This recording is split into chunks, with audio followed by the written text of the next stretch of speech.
So ayun, mega love shoutout po sa inyong lahat. Good morning, good afternoon, good evening kung saan man kayo ngayon, lalong-lalo na sa mga ka-Iskonians dyan, lalong-lalo na sa mga taga Manila, no, na patuloy na nagmamahal dito sa ating YouTube channel at especially kay Yorme. So ngayon po, meron lang akong i-share sa inyo kasi kumakalat nga ngayon ang mga chismis, no, na si Yorme daw walang utang na loob sa mga lakuna or lakunya ba or lakuna, di ko alam paano basahin yan So wala daw utang na loob si Yorme Isko. So maitanong ko lang, kasi nakita nyo naman sa gilid ng ating screen, klarong-klaro. So paano nila nasabi na si Yorme walang utang na loob? Halos pito. Pito na miyembro ng Lacuna family nasa loob ng City Hall at may mga posisyon. Una,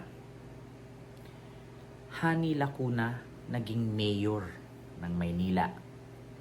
Tumakbo nga ng tatay, hindi nga nanalo Ngayon nanalo kasi dahil kay Yorme nung nakaraang eleksyon.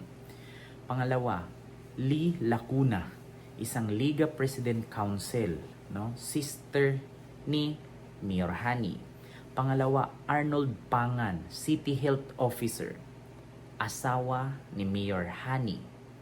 Philip Lacuna, 6th District Councilor, brother of Mayor Hani Lacuna. Dennis Lacuna, City Planning Officer, Department Head o brother of Mayor Hani Lacuna. Lisa Lacuna, Executive Assistant 5, sister of Mayor Hani Lacuna. And Abby Lacuna, Executive Assistant 5, wife of Philip Lacuna. So ngayon, maitanong ko lang, saan banda yung sinasabi nila na si Yorme Isko Moreno walang utang na loob sa mga Lacuna? Halos buong pamilyang Lacuna nasa loob na ng City Hall. Inong panahon na tumakbo ang tatay, ilang beses natalo. Halos nahihirapan ng makapasok sa City Hall ng Maynila. So kung babasahin nyo man, eto, the Lacuna Family Corporation, yan ang tawag nila. Lacuna Family Corporation, di ba? So Lacuna Family Corporation ang tawag nila ng mga basher ng mga Lacuna. Sa Maynila, happy kami kay Hani. So yun nga ang nakalagay. Meet our team. So di ko alam kung sinong nag-edit niyan na. Di ko rin alam sinong gumawa niyan. Nababasa ko lang. Kaya ngayon, sa mga po hindi nakakaalam at sa mga nang babash kay Yorme at ang sabi wala daw utang na loob si Yorme Isko Moreno sa mga Lacuna na pinapaaral daw ng Lacuna, binigyan ng degree, ginawang mayor, di ba? Sinuportahan daw ng mga Lacuna, tapos ngayon biglang kalabanin daw ni Yorme ang mga Lacuna. Ay, hindi naman din po siguro mangyayari. Lahat naman po tayo may karapatang tumakbo. Di ba? Hindi naman po pwede siguro na puro na lang Lacuna. Diba? Kasi meron namang ayaw kay Yorme, meron ding ayaw sa mga Lacuna. So, depende na lang yan sa tao kung sino ang mas maraming buboto. Kaya nga eleksyon So, tatawagin pa bang eleksyon yan? Kung wala ka ng karapatang umupo at wala ka ng karapatang bumoto. Diba? So, alam ko naman si Yorme, marunong tumanggap ng pagkatalo. Iwan ko lang sa ibang politician kung marunong ba silang tumanggap ng pagkatalo. Kasi as ako, experience ko, si Yorme tumakbo pagka-president ng Pilipinas, hindi siya nanalo, hindi siya pinalad, pero tanggap naman niya. Tumakbo din siya dati, pagiging vice mayor, vice mayor, hindi din siya nanalo, tinanggap niya. So ngayon, tumakbo siya ulit pagka-mayor, nanalo siya. Tapos tumakbo siya pagka-presidente, malay natin, sa sunod, presidente na siya.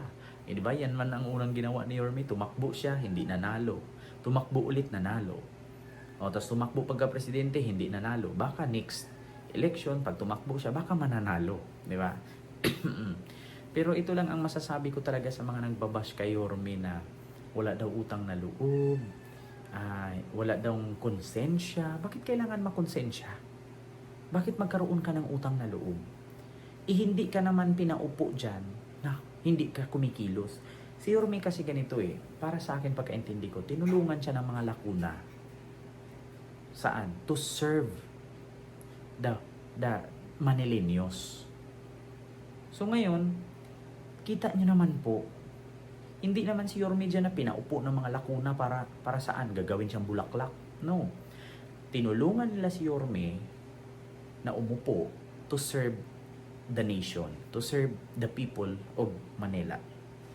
So ngayon, kita naman po natin kung anong ginawa ni Yorme. Hindi naman po niya pinahiya ang mga lakuna. Bakit pinahiya ba ni Yorme?